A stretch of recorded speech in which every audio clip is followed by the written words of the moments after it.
CGTN, China Global Television Network.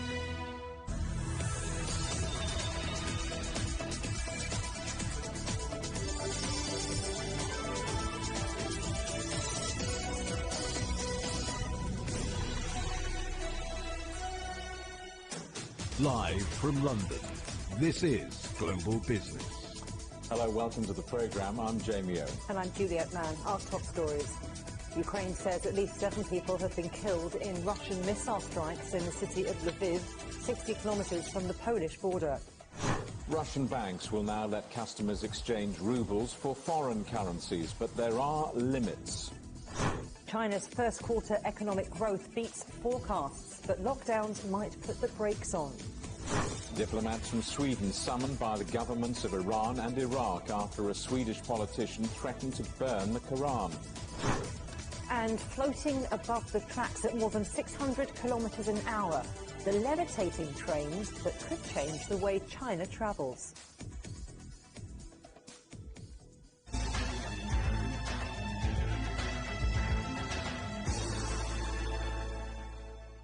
Ukraine says at least 7 people have been killed in Russian missile strikes in the city of Lviv, 60 kilometers from the Polish border.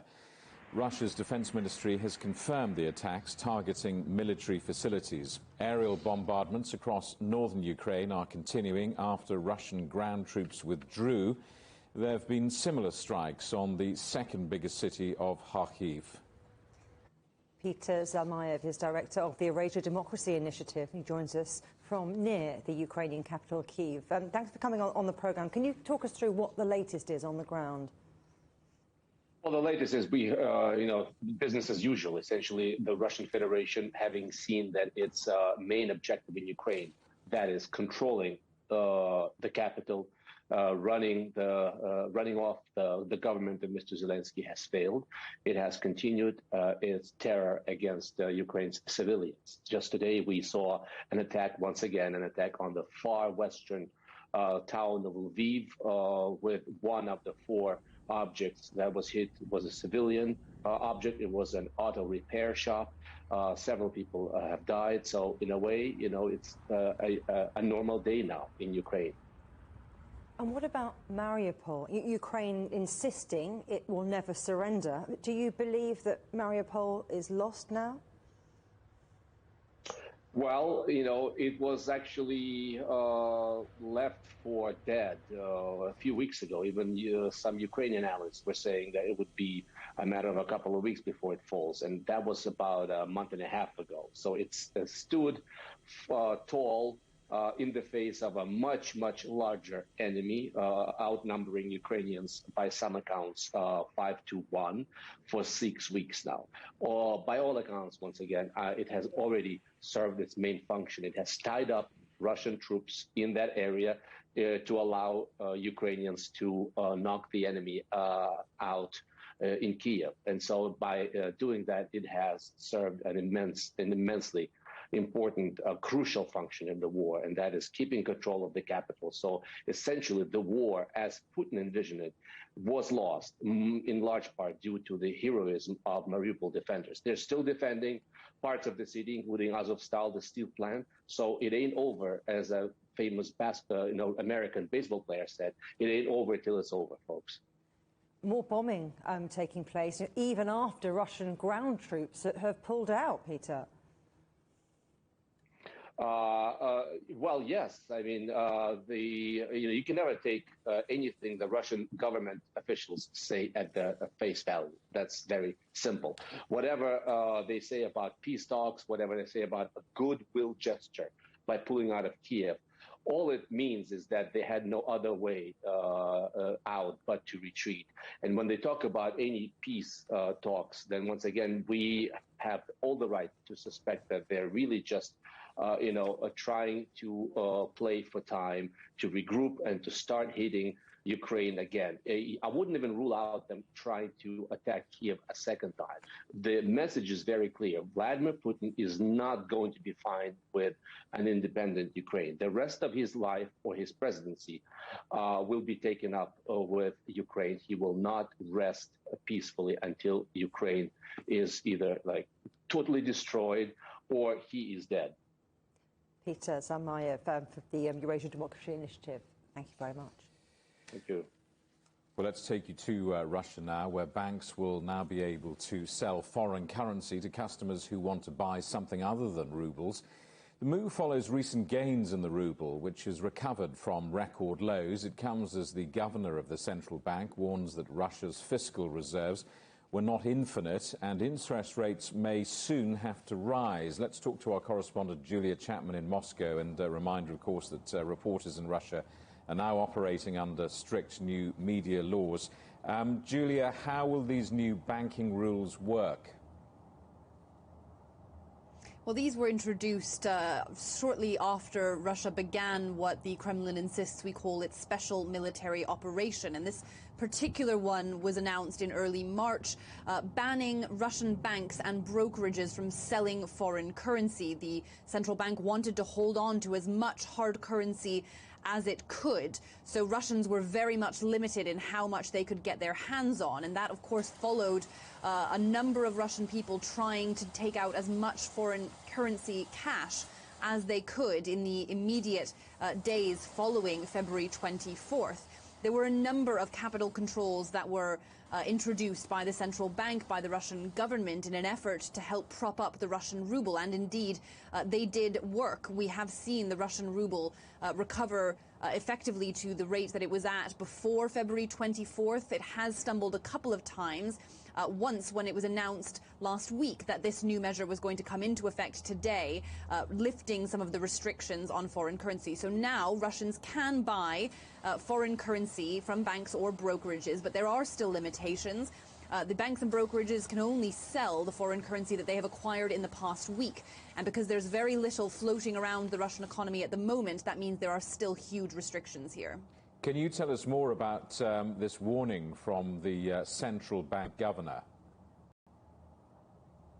It was perhaps her most stark warning yet since February 24th. She said that although sanctions initially mostly hit the financial markets in Russia, in the medium and longer term, the economy will suffer more. And she said there is only a finite amount of time that the country can live off of its reserves. Russia has quite a lot of reserves, but many of them have been targeted by sanctions. So far fewer are now at the government's disposal. She spoke about certain challenges ahead for Russian industries this year, saying it was going to be a year of serious transformation and one that would require businesses to adapt and look for new markets. That's something she said was going to take time. But with that in mind, she also hinted that interest rates are likely to fall further over the course of the year to allow for more borrowing by Russian businesses. They were hiked to 20% after February 24th. They've already been eased somewhat to 17%. But certainly as those rates go down, we are likely to see inflation growing more. And of course, inflation in annual terms is already very high, currently at 17.5%. Meanwhile, President Putin says that Western countries have damaged their own economies with Russian sanctions. He had a very different outlook to the central bank governor, Elvira Nabiullina. He was focusing on the positives, pointing to inflation on a weekly basis having stabilized, saying that retail demand had recovered, pointing to the ruble almost being at normal levels. He said that it was not Russia that was going to be struggling. He said that Russia had weathered unprecedented pressures economically. He wanted to instead focus on the difficulties that Western nations were currently experiencing, saying that it was sanctions that they had introduced that were not only affecting Russia, but also Western economies. And this is what he said at an economic meeting earlier today. We can now confidently say that such a policy of sanctions towards Russia has failed. The economic blitzkrieg strategy didn't work.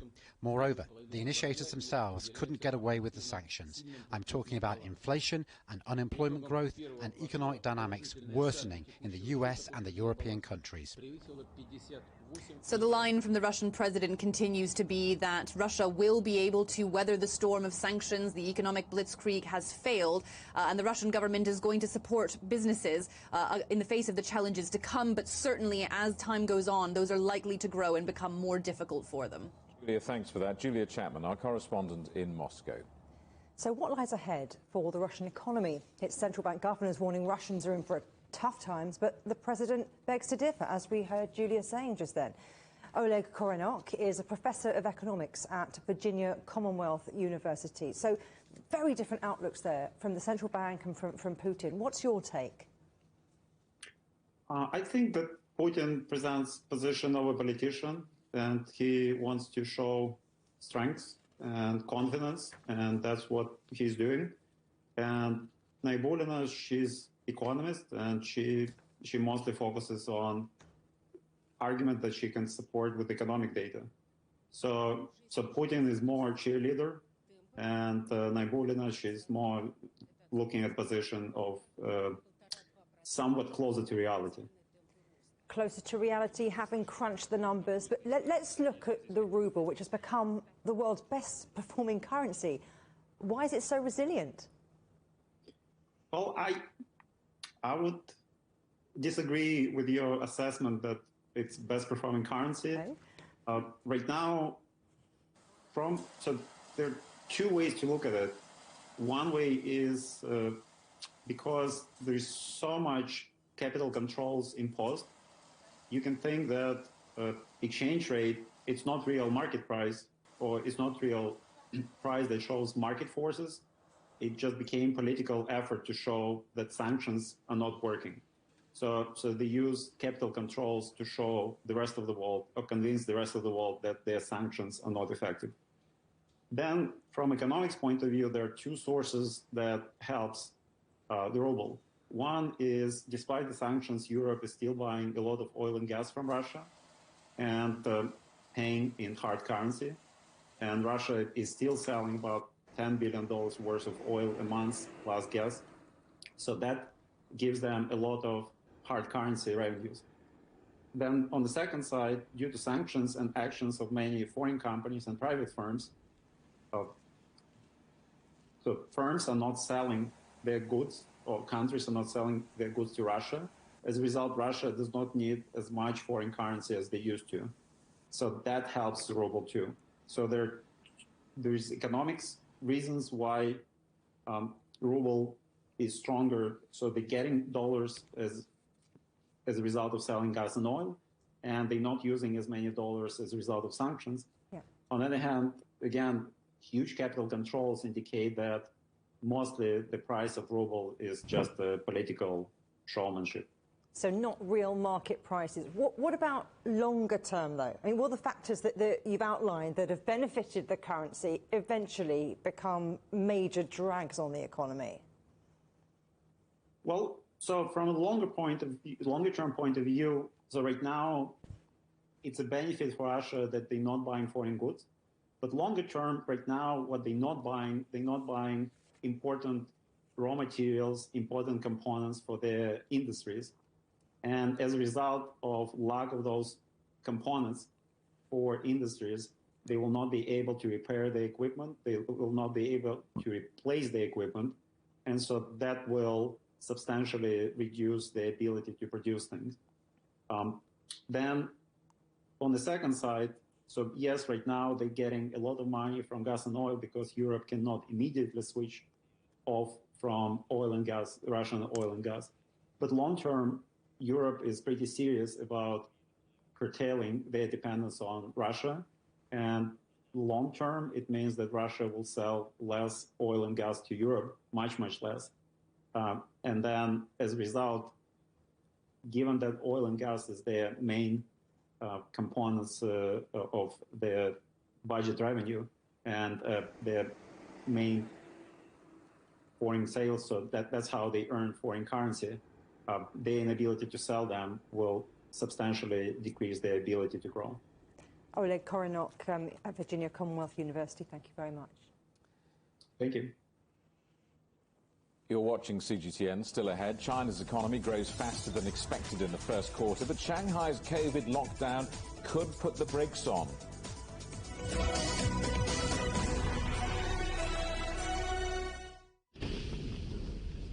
The British public not only need to know, but they want to know more about China. 70 years ago, a small group of British businessmen travelled to China to unlock opportunities between the two countries. They became known as the Icebreakers. East meets West. We're now at a time when we need the icebreaker spirit. My first impression when I came to China is I noticed the similarities more than the differences. It's about understanding each other's culture. We look at the things that bring our nations together. My dad is Chinese, my mom is English. I grew up in London, but I went to China to work at age 25. Whenever I've gone to China, it's just been amazingly welcoming. The music is beautiful language and bring all the people together. I'm exploring, I'm experimenting, I'm trying something new, all in the hopes to build a bridge. And I think we definitely need more people doing that. It was only when I got to know my Chinese father in my 40s that I really got to know the other half of myself. I hope we make it another 50 years, another 500 years. Meet the bridge builders, the individuals who dare to think beyond the horizon and to open up our world on TV and online on CGTN. I hope that you will all become icebreakers and bridge builders.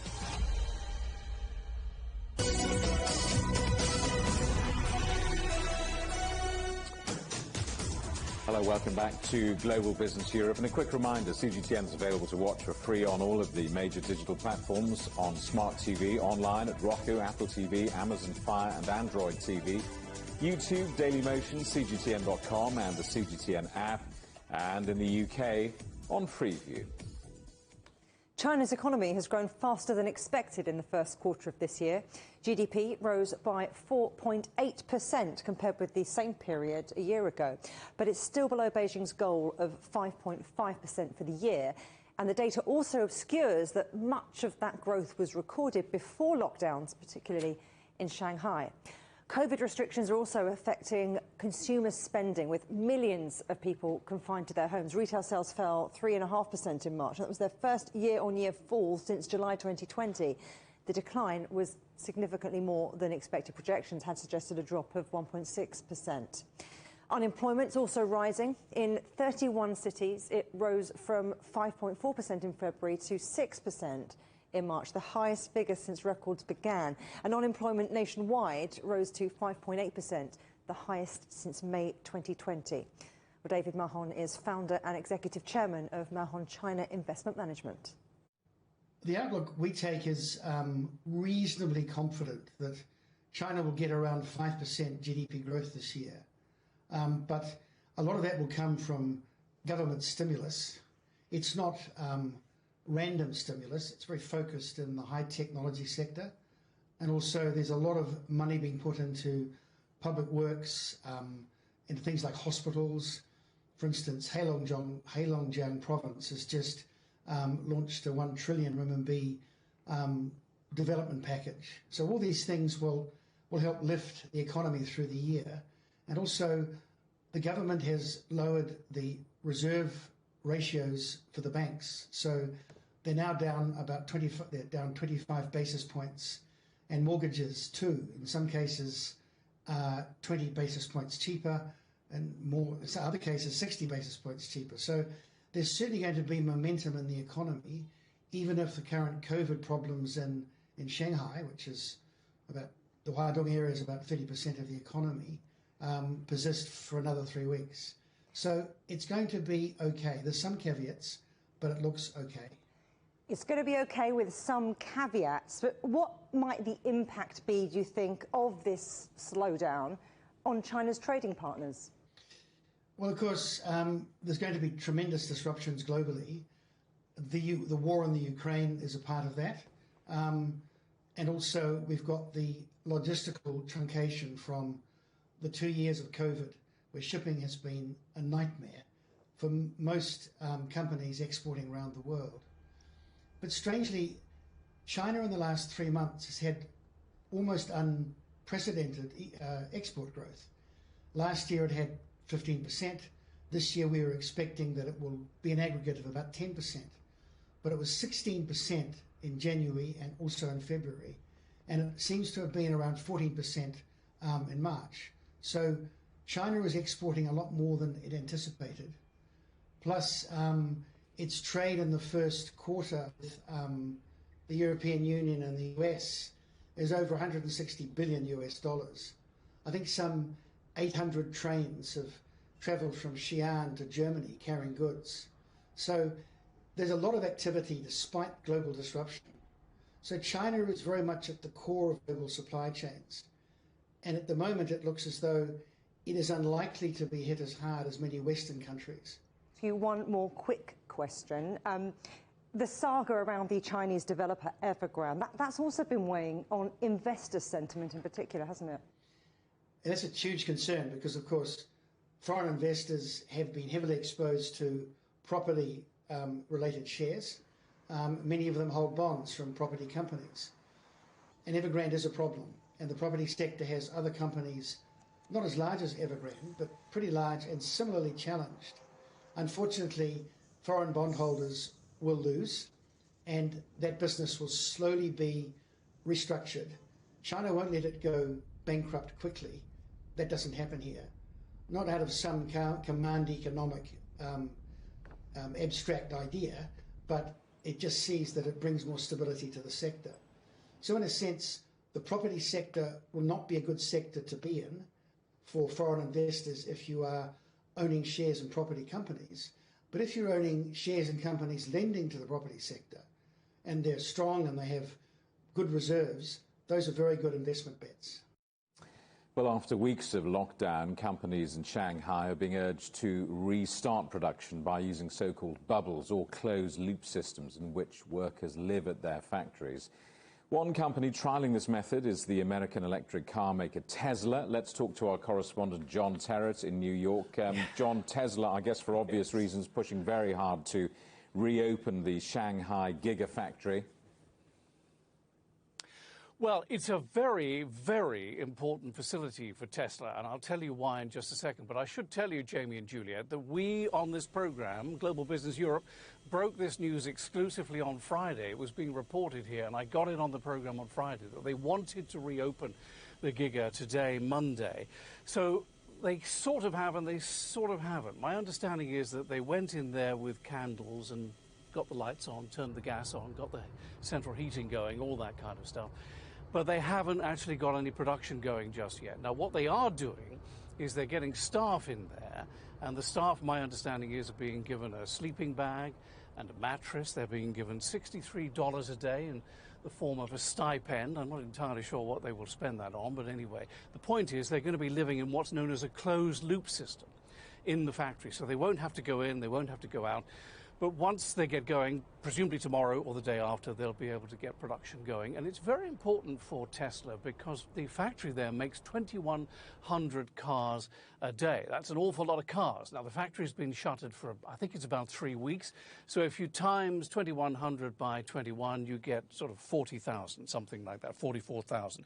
So they've lost an awful lot of production, and I think that that's going to be reflected in Tesla's second quarter earnings when they eventually come out. But it's important because they don't only make cars for China at the Gigafactory in Shanghai, they also make them for export around the world as well. And this closed-loop system is something, as I say, they did it at the Olympics, and also General Motors has been doing it with their factory in Shanghai, where they make Buicks and Chevys and Cadillacs. And I don't think, I think I'm right in saying I don't think General Motors has closed down their factory despite what is happening in and around Shanghai. So, as you know, as you've been reporting, Chinese GDP is good, but not as good as it could have been. Retail sales are down 3.5%. We assume that at least part of that is the effect of what's going on in Shanghai and around the rest of the country.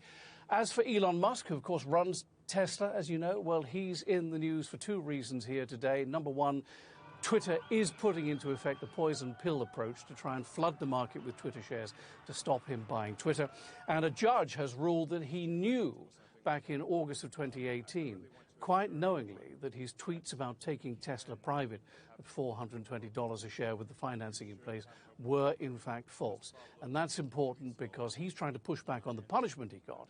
At the same time, people are suing him over lost money. So Elon Musk never far from our program, as you know. Absolutely. John, a word about the International Monetary Fund and the World Bank, very much in focus in Washington this week. Yeah, well, I'm in New York, as you can tell, but the point about this is that we know that spring has sprung for two reasons in Washington, D.C., and I spend an awful lot of time in Washington, D.C. Two reasons. Number one, the cherry blossoms come out around the tidal basin, very close to the White House. And number two, it is the spring meeting of the IMF and the World Bank. And it's funny because the two buildings, which are very close to the White House, are side by side, and they put tents up and they close roads and all that. It's all very exciting. Thousands of people come from around the world. My understanding is that this year there will be delegations sent from overseas. Some of it will be hybrid for obvious reasons. But the point is there's limited good news around, isn't there, on the global economy at the moment? Ukraine, inflation, supply chain, debt. The IMF, the World Bank say that those things are likely to worsen the poverty and set back development for countries that are developing nations. Only last week, the UN Secretary General, Antonio Guterres, published a report saying that basically 1 in 5 developing nations will not get back to the GDP or the growth they had in 2019 because of COVID. Never mind what's happening in the Ukraine situation. So Ukraine will top the agenda this week. The organization says 39 countries are fragile because of conflict around the world. Inflation now a clear and present danger for all of us. The pandemic is still with us, as we witness in Shanghai, New York and Philadelphia now. Debt, the IMF says 60% of the lowest income countries are affected by debt now, with the poster child being Sri Lanka. And finally, the IMF is launching a new scheme for climate change and also future pandemics. The executive board last week approved a new trust to allow low and some, mostly middle-income countries to be able to combat future pandemics and climate change more effectively. They want to raise $45 billion to do it, and they think they will. John, good to see you. Thanks for that. John Terrett, our correspondent in New York. Bank of America has reported a smaller than expected 13% fall in first quarter profit, thanks to strong growth in its consumer lending business. The bank reported a 9% rise in consumer banking revenue to $8.8 billion US.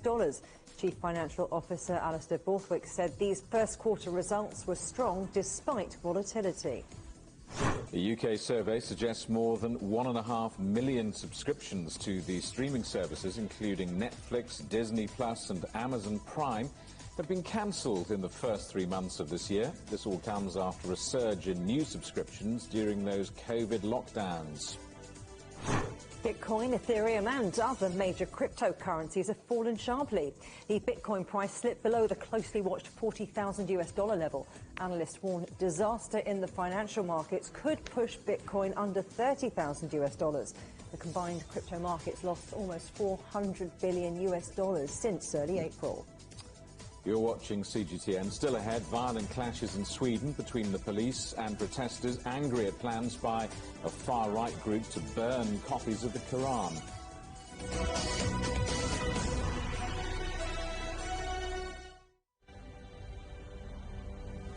It is now important that all of us in Europe act very swiftly. Fines for the non-vaccinated will most likely be between $1,000 and $4,000. The new Omicron variant circulating in southern Africa.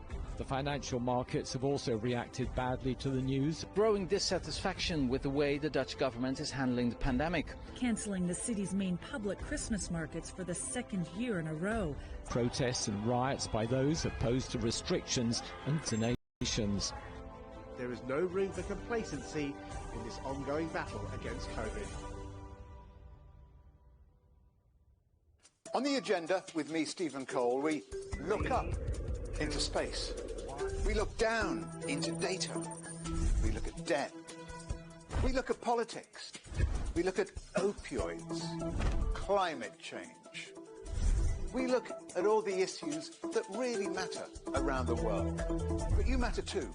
We want to tell the stories you want to see and hear about. Make it your agenda.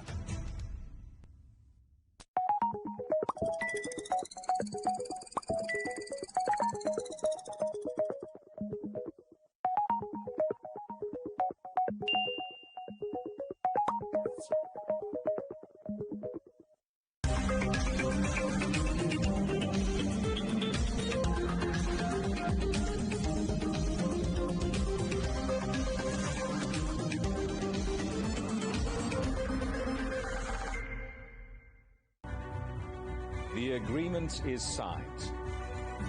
But what is the real deal now the UK has left the EU? For trade, for business, for the city, for ordinary people. Make sense of Brexit with CGTN.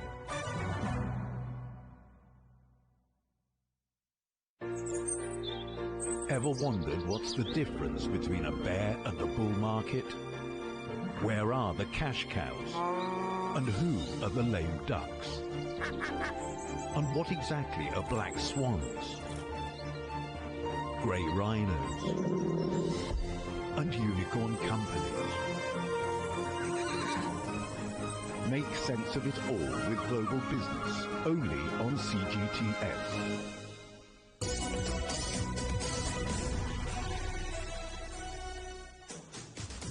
Welcome back to Global Business Europe with Jamie Owen and me, Juliet Mann. Our top story.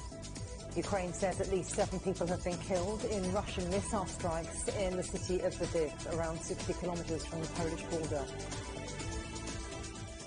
Well, let's talk now to Philip Crowther of the Associated Press in Lviv. Philip, what's the latest on this bombing? Well, the death toll is of 7 people who died in this missile attack here in the western city of Lviv. 11 people injured, with 3 in a critical condition. Among those who were injured, a 3-year-old boy. The local authorities tell us that he actually came here to Lviv with his mother from Kharkiv, the city in the northeast that is being attacked every day by Russia. They presumably wanted to be somewhere safer and are now faced with this. According to the Ukrainian authorities, there were 4 missile strikes, more or less around the same time. I heard all of the explosions. All of this happened within 1 minute. I saw 2 of those explosions and heard 2 of those missiles come in. Then the black smoke over the city of Lviv for around an hour. Now, those Ukrainian authorities tell us that there were 3 military infrastructure targets that were hit. The other one, though, is clearly not a military target. It's a car repair shop. We went there earlier, saw the burnt-out cars, destroyed buildings, and behind those destroyed buildings also a hotel where we're told a lot of refugees had come from other areas in the east where they didn't feel safe. This has been a bit of a shock to the city of Lviv. This has been a very peaceful place in comparison to almost all other parts of the country. And the shock, that it runs deep with the people here, but also with the mayor of Lviv. Let's listen to him. This means that all cities and villages are in the same situation because the aggressor is committing acts of genocide. He's targeting civilians. He's killing civilians. We're appealing to the whole world to understand that if we don't stop the enemy and don't kick him out of our land, he intends to go further. So we all have to be as one fist, and with one fist hit to the forehead, so that this enemy forgets about any aggression for the next 50 years. That is our goal. Philip, that's the mayor of Lviv. Can you brief us on the situation in Mariupol? Well, in a word, it's terrible, of course. This is a city where it's very difficult for us to get journalists in on the ground. There's not a lot of footage coming out of there that really gives us an impression of what it is like, but it would appear to be hellish from everything that we have seen and heard over the last few weeks. It's, of course, a city that's been besieged since almost the very first day of Russia's invasion of Ukraine. Now, when it comes to who controls this city, well, very large parts are in control of the Russian army or Russian-backed separatists, who, of course, were already in control of a part of the Donbass region very close to Mariupol, which is in the southeast, inside the Donbass region, in fact. Now, the Russian Defense Ministry was the last one that gave us a figure of what it believed to be around 2,500 Ukrainian soldiers who were still in control of one part of Mariupol, a steel plant that admittedly is a very large one. They were given the chance, so to say, to surrender, did not, and since then we're seeing that that area is being attacked harder and harder with airstrikes as well. We said it before, it would appear to only be a matter of time before Mariupol is in Russian hands, but it still is not. And what this means tactically for the Russian army is that those soldiers who are right now engaging the Ukrainian soldiers who are still there, well, they have to concentrate on that task and cannot be moved elsewhere and cannot be a part of that larger offensive that it would appear Russia wants to stage any moment now, and that would be taking over larger parts of the Donbass. Philip, thank you for that. Philip Crowther from the Associated Press in Lviv. Diplomats from Sweden have been summoned by the governments in Iran and Iraq after a controversial Swedish politician organised the burning of copies of the Quran. Riots broke out in the city of Norrköping on Sunday, where a rally was supposed to be taking place to burn copies of the Muslim holy text. Our correspondent Giles Gibson is following the story. Swedish police said they'd arrested at least 26 people after violent clashes over the weekend. 3 people have also been injured in the eastern city of Norrköping after officers fired warning shots. Now, the police said they appeared to have been hit by ricochet and that they were taken to hospital for treatment. Counter-protesters had been gathering in that city in the east of Sweden after a far-right politician, Rasmus Paludan, had announced that he was going to hold an event there on Sunday. There was a really tense atmosphere which led to clashes between protesters and the police, and also cars and other objects being set on fire in the middle of the city's streets. However, that planned event doesn't appear to have gone ahead. Now, Paludan's group is known as Hardline, and it is anti-Islam, anti-immigration, and it's organised a series of events recently to burn copies of the holy text in Islam, the Quran. Muslims in Sweden this month are also observing the holy month of Ramadan, which is a time of fasting as well as prayers. Now, after summoning the Swedish chargé d'affaires in Baghdad, Iraq's foreign ministry said that these groups' rallies could have serious repercussions for the Muslim world and for relations with Sweden. The Swedish Prime Minister Magdalena Andersson has condemned this recent violence. Giles Gibson for CGTN in Brussels.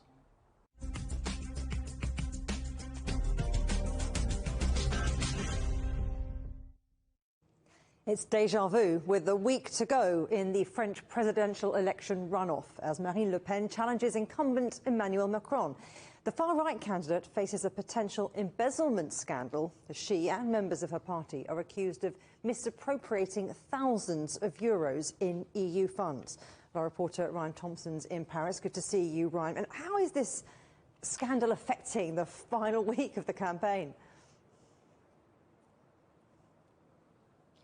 Hi there, Juliet. Well, quite frankly, this has been a minimal impact so far, but perhaps that's chalked up to a quiet day in France with many people staying home with their family observing the holiday. But we, as you said, are heading in to an intense week of campaigning, ground zero for what is going to be a replay of 2017 with Emmanuel Macron and Marine Le Pen going face-to-face. And there's one key event on the agenda this week, and that is a debate on Wednesday night, where you can almost certainly guess that this is going to be coming up. Of course, Marine Le Pen now facing allegations that while she was an MEP serving in the European Parliament, she misused over 600,000 euros in funds. The reports coming out this weekend suggesting that she could potentially not only being forced to repay these large sums of money, but also facing charges of embezzlement. So she's going to have to explain herself. But as of now, it seems that interest, at least from the French media and the French electorate, isn't so great. But of course, many people point to the fact that when Marine Le Pen is on the campaign trail, she's not often crossing paths with people who are disagreeing with her views. She's often staying on the safer side. But if she does potentially come into contact with some protesters, as has happened over the weekend, well, it's likely that they're going to ask her to explain herself. Let's talk about Macron, because he's saying he's transformed himself when it comes to green issues. And do the climate-conscious voters buy that? You know, when Emmanuel Macron came into the Elysee in 2017, he was quick to champion the fact that he would be a president for the planet. He even took Donald Trump's slogan and applied it to a more climate-conscious approach. He's now taken a lot of time while meeting with Green voters and prioritizing this as some campaign stops over the weekend to say, yes, I came into office and I wasn't the guy who was #1 on the climate, but I've learned a lot. It does seem to be that they are buying it. A lot of people visiting with him at wind farms and solar farms saying that they are relying on their jobs and they do seem to trust the incumbent president to do this. But ultimately, his credentials do occasionally come into question. A lot of analysts point out that while in office, Emmanuel Macron has done enough for the planet, but he hasn't gone as far as some other climate-conscious leaders around the world, notably in far regions like New Zealand. There does seem emphasis here, though, that Emmanuel Macron is obviously the better choice among climate-conscious voters, saying that they believe he will be doing the most work because what they've seen of Marine Le Pen's platform just doesn't go far enough. In fact, it reverses a lot of ideas on these wind farms and solar farms. Instead, it takes a push towards nuclear energy. But ultimately, as we know, nuclear plants can take 10 to 15 years to actually get up and running. And in terms of heading towards this ecological transition and meeting some of these tough climate deadlines that France and the European Union has signed on to, well, it does seem that ecological voters do believe he is the better choice. But whether they show up in the mass numbers that he will need in order to have a safe victory over Marine Le Pen is not sure yet. Ryan Thompson in Paris, thank you. Now, a year ago, a breakaway European Football Super League was proposed, launched and failed, all in a matter of days. The controversial move by the continent's biggest clubs took footballing's governing bodies by complete surprise and prompted huge protests from football fans. But as our correspondent Rahul Pathak now reports from Madrid, the man behind it all insists the idea still has legs. Crowds gather ahead of the UEFA Champions League quarter-final second leg between Real Madrid and Chelsea. It's currently the most lucrative and prestigious competition in club football. But this match comes almost a year after plans were revealed for a new breakaway Super League, which threatened the Champions League status as the pinnacle of European Cup football. Now, the plans involve 12 of Europe's top clubs, and they were the brainchild of the Real Madrid president, Florentino Perez. Now, the project appeared to fall apart when 9 of the teams, including 6 from England's Premier League, decided to pull out after fierce opposition from fans, politicians and football's governing bodies. However, Real Madrid, Barcelona and Juventus have remained on board, with Florentino Perez vowing to plough on with those plans regardless. The original version of the ESL would have seen the founding clubs as permanent members of the league. That led to accusations of elitism and a lack of competitiveness. Much of the opposition came from fans in England. I just thought it was just an absolutely terrible idea. The structure of the idea was bad. The way it was put across was bad, and it happened overnight as well. And the fans weren't putting up with that. I hope it happens because it could be something good to step away from UEFA, since they're not doing things well. They need a competitor. The remaining Super League trio of Real Madrid, Barcelona and Juventus are challenging UEFA in the European Court of Justice. They claim the decision by European football's governing body to block the Super League last year and to sanction the clubs involved was an abuse of a dominant position and a breach of European competition law. If the court rules in the trio's favour, expect new proposals for a European Super League 2.0 to follow soon after. I think that it's a matter of pride from Florentino Perez. He's a businessman used to success, a really successful manager in the world of sport, so he doesn't want to give up on a project that's been proved to be a failure. Truth be told, a version of the European Super League may already be on its way.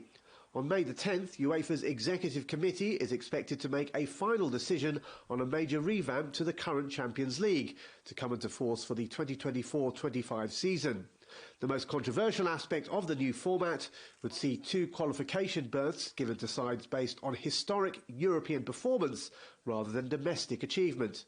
In the words of one supporters group, it's the creation of the Super League via the back door.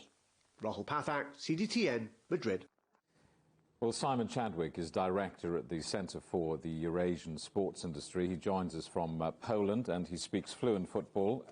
Simon, let's pick up on that last point made by our correspondent. Are these proposed changes to the Champions League a way of kind of introducing a Super League by the back door?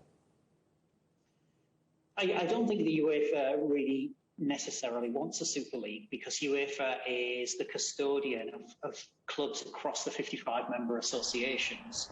So UEFA isn't just representing the interests of Juventus and Real Madrid, it's representing the interests of people in Estonia, in Lithuania, in places like Poland. And UEFA, therefore, is always treading a tightrope, because it has to satisfy the smaller associations whilst also satisfying the bigger associations too. So I don't think UEFA is deliberately setting out to introduce a Super League, but it is well aware that unless it offers something to the big clubs that were associated with the Super League last year, then what potentially there will be is this tension, this ongoing tension for the likes of Barcelona to pull away. And so in many respects, UEFA is in an invidious position, stuck between a rock and a hard place. It needs to give those big clubs something, whilst representing all of the other clubs and all of the other associations across Europe at the same time. And what I would say is this story about the Super League breakaway, it's not the first time we've heard this. The last time that it happened was in the late 2000s, also at the point at which the Champions League was being revamped. And I think what you typically tend to find at certain points in the football cycle, or football calendar, if you like, is that you do get these tipping points and these transitions. And so you will get the likes of big clubs pressing for a bigger slice of the cake, because obviously revamping the Champions League is all about getting more revenue, generating more revenue. And the bigger clubs will say, hey, UEFA, it's us that people want to watch. It's us the sponsors want to be associated with, that broadcasters want to show on TV screen and mobile devices, so therefore give us more money. So there's a lot of political power plays taking place behind the scenes. What would it mean for smaller clubs then, I wonder, to have a league that catered just for elite or big teams, as you described them? The comparison that I very often make is between supermarkets and football. That might seem like a little bit of a strange comparison, but if many of us across the world think about how it is with supermarkets, we live in countries where historically there used to be lots and lots and lots of small shops selling food and clothes. I'm terribly sorry about that. We seem to have lost the link to Professor Simon Chadwick in Poland, but I think we got the gist of what we were saying, so we'll carry on with the rest of today's news.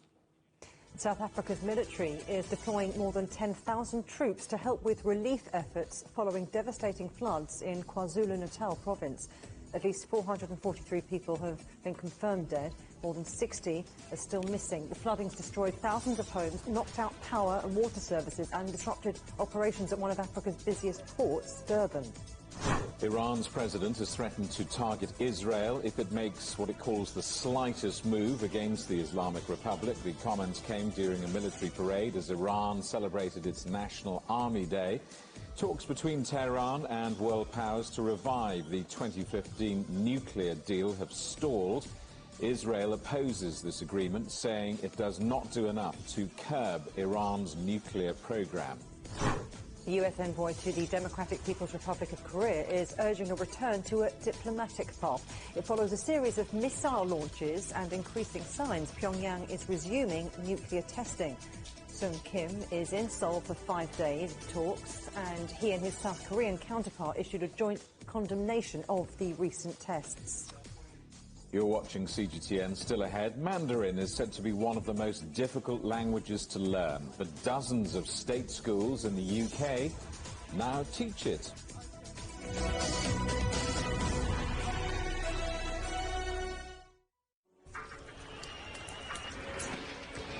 So this is it. I'm just about to be shot.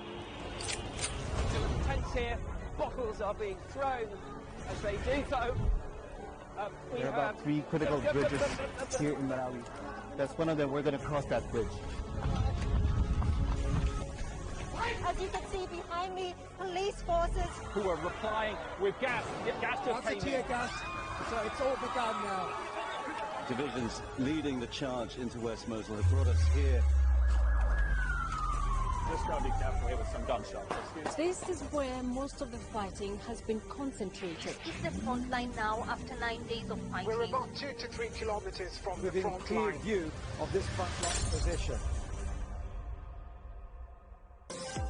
Have you ever wondered how much a human life is worth? Have you ever looked up at the night sky and considered whether aliens are staring back? Or if it's even possible to measure intelligence? If that sounds like you, it's time to join the Answers Project with me, Stephen Cole. And me, Mari Beveridge. We've recruited the best brains in the world, award-winning astrophysicists, giants of medical science, and former presidential advisors to help us tackle humanity's biggest questions. Find the answers wherever you get your podcasts.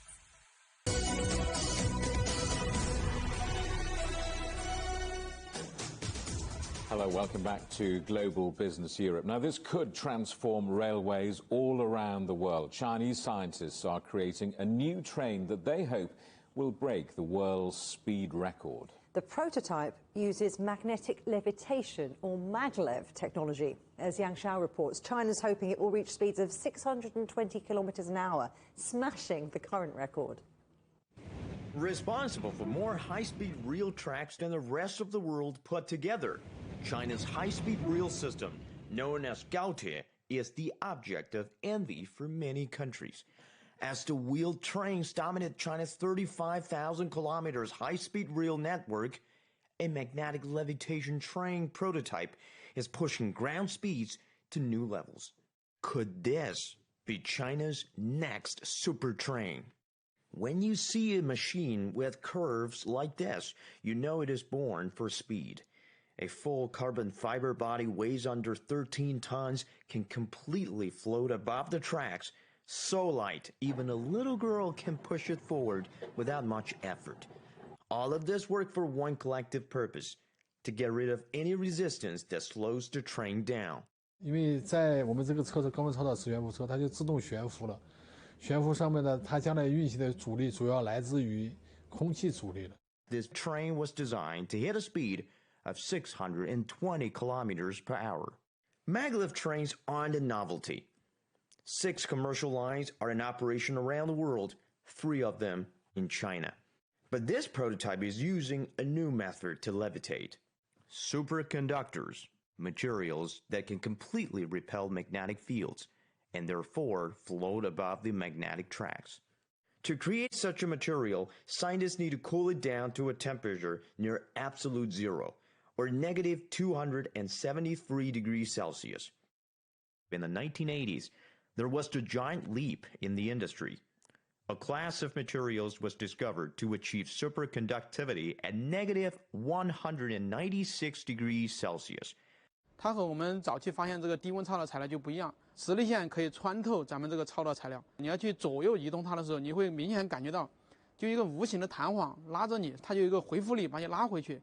But what's more important, they can work in a warmer environment attainable by liquid nitrogen, which is cheap and plentiful.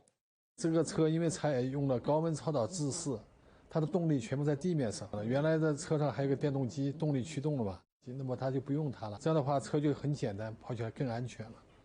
Outside China, maglev technology has taken off in Japan. It set a record of 603 kilometers per hour back in 2015. A maglev line between Tokyo and Nagoya is scheduled to open commercially in 2027. Since 2008, China has already paved over 35,000 kilometers of its ambitious HSR network. Those tracks are not compatible with maglevs. 它是一个有益的补充，比如说这个高温超导磁浮，它就适用于点对点旅客旅游线路，联网要求不高的。但在点对点旅客量比较大的点上，或者在山区，尤其西部这个地广人稀、残线工作量小的情况下，我们这个就更合适。What's next for this super train?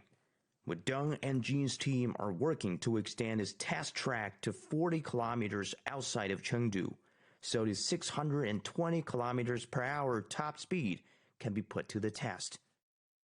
我想很久很久以后，这个会占一个主导，但这个漫长的过程。That report by CGTN's Yang Xiao. It's 50 years since China and the United Kingdom restored full diplomatic relations. To mark that anniversary, CGTN's looking at the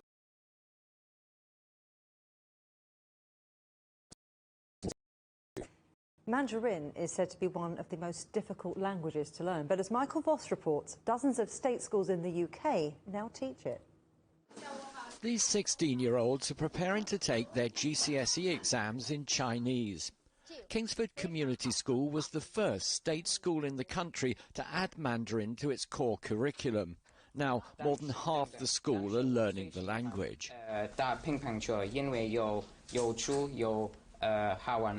Well, I would like to be a businessman myself, and I just believe Mandarin will be a big help due to the economic states of the world, and also just knowing a different language to develop my connections with other people. I realised that Mandarin is one of the hardest languages in the world, so it would be a great honour to learn how to speak it. What's been the hardest and what's been the most enjoyable part of learning the language? Being the hardest is the extra revision compared to other subjects, learning how to speak the language and all the tests we have to do.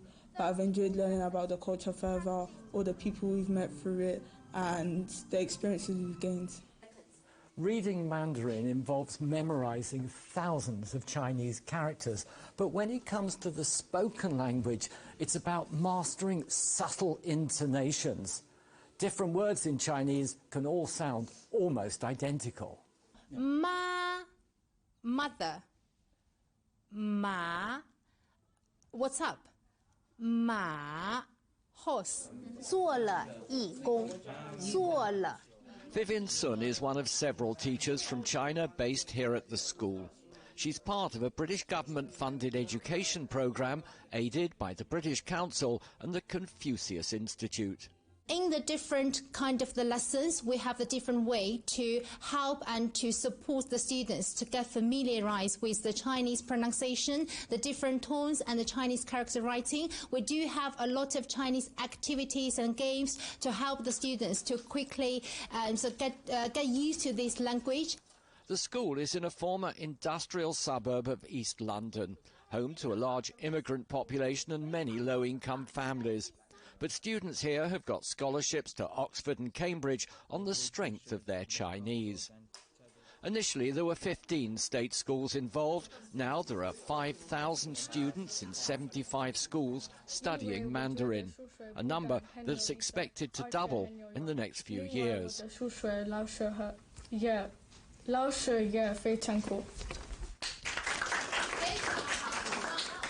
Michael Voss, CGTN, London.